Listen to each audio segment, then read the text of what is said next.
Another area that's currently under heavy development is physicalized cargo.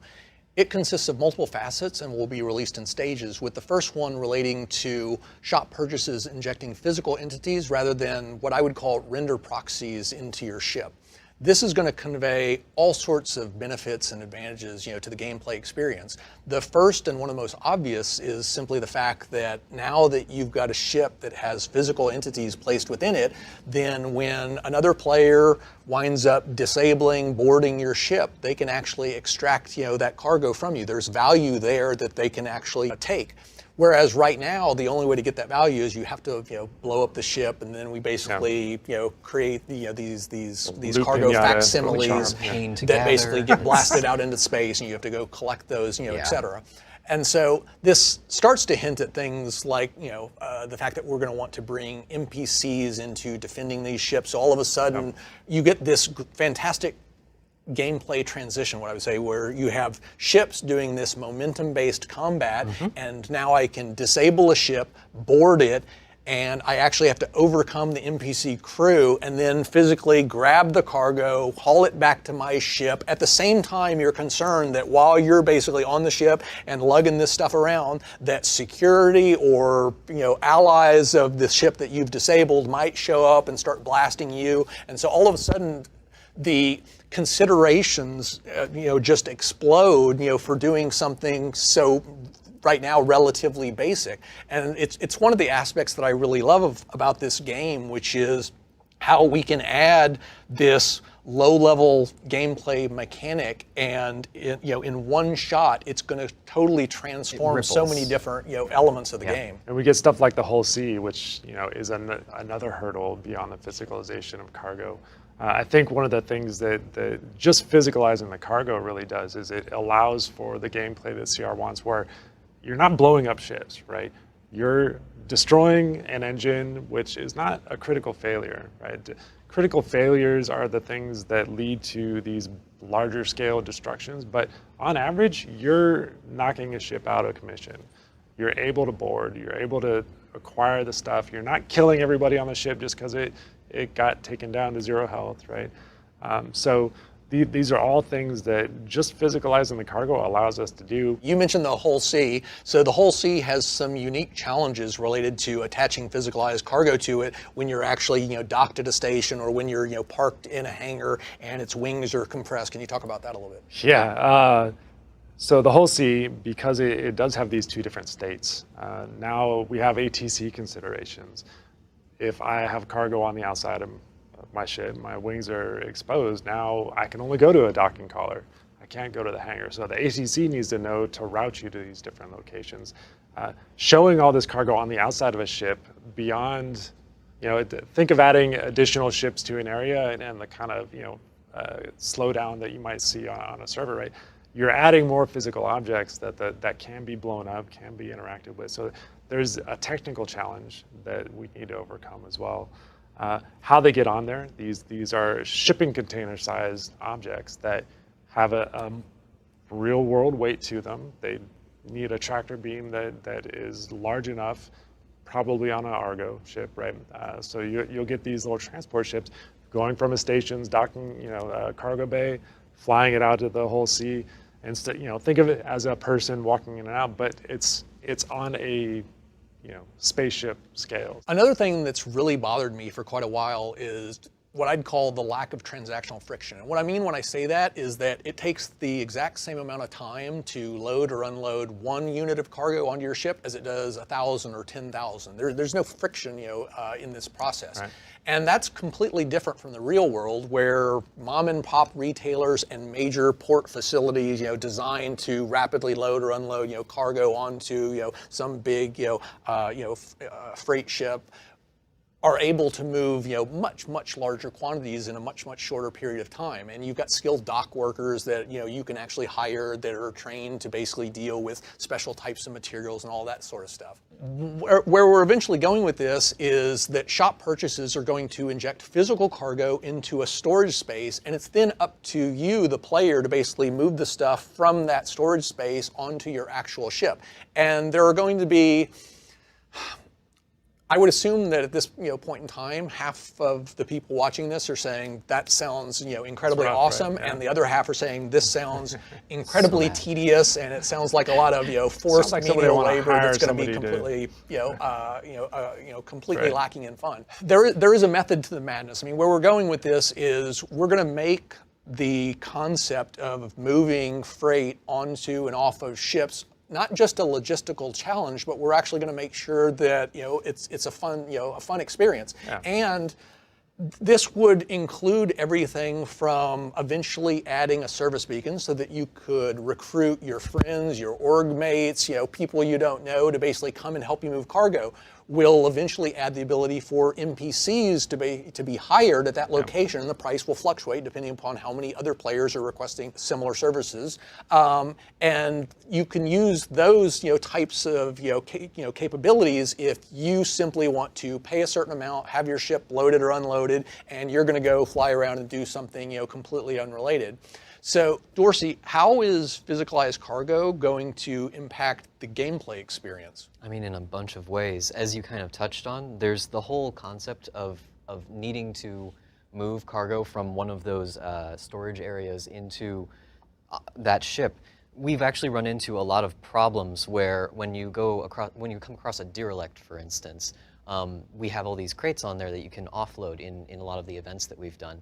And that amount of time that it takes to do that makes it so that when you then go to sell those crates, they aren't worth the time, frankly. It's because money over time. Exactly. It is so much faster to just park your ship and click the button and have it instantly get filled, and then drive over to another place and have it instantly be unloaded, that we can't make that process pay well enough to also be balanced when you're getting 16 to 20 crates off of a ship and it's taking you half an hour to do that. But once you make it so that there is a much more similar timeline between those two, you can make it so that there's a much bigger reward on a crate by crate basis, and that allows us to make it so that derelicts become a lot more common and offloading stuff becomes a lot more common. There's also just some really great benefits in that we can make missions reward you by putting cargo out there. That's right. Doesn't have to be that the UEC reward of a mission is the only reward. This mission gives you 5,000 every single time. No, there's a ship that gets blown up, or you blow up or disable a ship, and especially disable a ship, and then you can board it and take that cargo off. For pirates, that becomes then the goal. Like, blowing up a ship now becomes almost a failure. You don't want to. You want to disable it, you want to be able to get on it, and then you want to take that cargo off. And of course, the crew is going to be fighting you the entire way there. They're going to have their people to try and fight off your boarding parties. You've suddenly transitioned into an FPS map by doing so, which is this really great transition that just doesn't really happen in a lot of games, and that's amazing. And even just from a pure gameplay system standpoint of carrying that crate, that is a very powerful state for the player to be in that they are vulnerable. You can't be shooting a gun and carrying a crate at the same time. That's actually one of my favorite things about this entire process is the fact that we're finally going to reward the player and basically provide this differential in the challenges. Yes. Where we've long had blow the ship up, the ship basically ejects some cargo, you Right. you tractor beam it up, and now you basically got your reward. But what it's missing is that transition from FPS from ship-based, momentum-based, combat to where you're shooting your big guns at these things, et cetera, and now you're sneaking around corners, and you may or may not try to be stealthy, and you're basically trying to extract the cargo out, and the crew's basically coming out of the security areas of the ship and patrolling for you and trying to stop You also you. got friends trying to protect each other too, while the other people are trying to move stuff, right? And tractor beams are based on weight, so it may take multiple people to actually move a heavier box. And CR wants the gameplay experience to be less ships blowing up, more this ship got disabled, the engines go out, and unless there's a critical failure, the ship doesn't explode. So the opportunity to board a ship will be more common as we move forward. There's one other thing I wanted to talk about in this area, and that's you've heard me talk about this often, which is eventually I want the whole transport occupation to kind of revolve around what I call like a hub and spoke model, Right. to where you've basically got big port facilities that are specifically designed to provide the the quantity of inventory and the and all of the infrastructure to quickly get that stuff on and off certain ships, as opposed to small mom and pop retailers that are really just intended to deal in a very small number of items. And one of the more significant problems we have in the game, because we don't yet have that level of realism, is related to we've got a small mom and pop retailer, and we need to have a decent amount of inventory so that it can satisfy demand across potentially 100 different players, all grabbing theoretically 1 or 2 or 3 items. But what happens in the real game right now, because there are none of these limitations, there's none of this transactional friction, is one big ship comes up and it purchases all 300 of them because it takes absolutely no time to do that. It then flies to a destination and it immediately sells it, and it collects only the slimmest of profit margins. But because there was no loading time, there was no unloading time, they can still turn around and make a fairly good return on the amount of invested time they put into it. And turning all of this cargo into physicalized entities and basically adding these logistical challenges to where you have to move stuff on, move it off, you have to be more careful with volatile cargo. Bigger crates will require Argos to move them, or cranes, or forklifts, or whatever the case may be.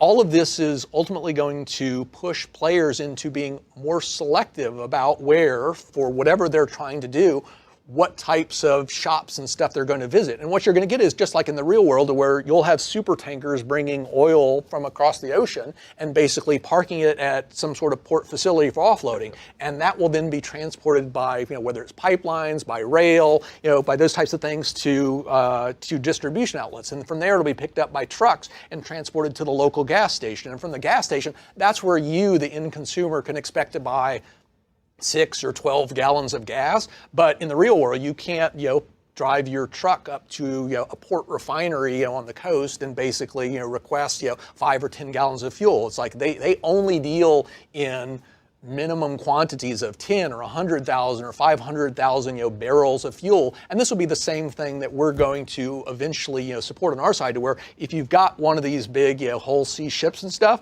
there will be specific locations where we're really basically pushing you to do your business. It doesn't mean that you can't go and park at a small place. It's like, I can have a super tanker and I can go park on the side. Though, right? Because you do have the docking collar restriction on the whole sea type ship, right? But I think this is what the going to the per box model will actually do for us, because we can just make those small mom and pop shops only have the smaller volumes of commodities, right? You talked about how if you can only unload and offload 1 box at a time, I'm not going to do a Caterpillar there. Yeah, there's nothing stopping you, but there's something. That's just it. If my ship holds 10,000 units of inventory and I don't have any of the automated stuff, and you don't have enough dock workers, I can't hire at this place. There literally aren't 100 NPCs or 500 NPCs that I can hire for any amount of money. They're literally just not there. Then you're going to have to do it yourself, or you're going to have to request some friends to help you. And it's simply too tedious. It's not that we literally prevent you from basically going there and extracting the material. It's that it's simply not going to be worth your time. You're going to have to invest so much time and effort into doing that all of a sudden you would need an astronomically high profit margin. And long before the profit margins on that particular commodity or material get that high, someone else with a smaller, more efficient ship that can more effectively be loaded with a smaller quantity of stuff and then navigate to to another small location to basically sell it, they'll wind up taking that material from that location. Which means for one of those bigger ships, like one of the Hull series or something, you're going to want to, by just that nature, go to a place that has a cargo elevator that can give you 20 giant crates at the same time. Yeah, that's what I meant. That's where you'll make that profit. With the infrastructure, it's like some places you'll have an elevator that basically gives you easy access to 10 crates at a time, and a bigger facility will have 50, and a bigger one still will have 200. And this one will allow you to basically hire up to 4 NPCs, and one NPC can move 10 crates per hour. but you're going to be in competition with, with that small number of NPCs with everybody else, so the price can get fairly high. And this other place will have up to 500 or 1,000 workers that you can hire. So it may still take, it may take hours, but you have, but that's only because you're, loading 10,000 or 100,000 SEU of cargo, into your hold. Another very interesting aspect of this is going to be that you're going to have relatively clearly delineated transport routes, supply routes within the system.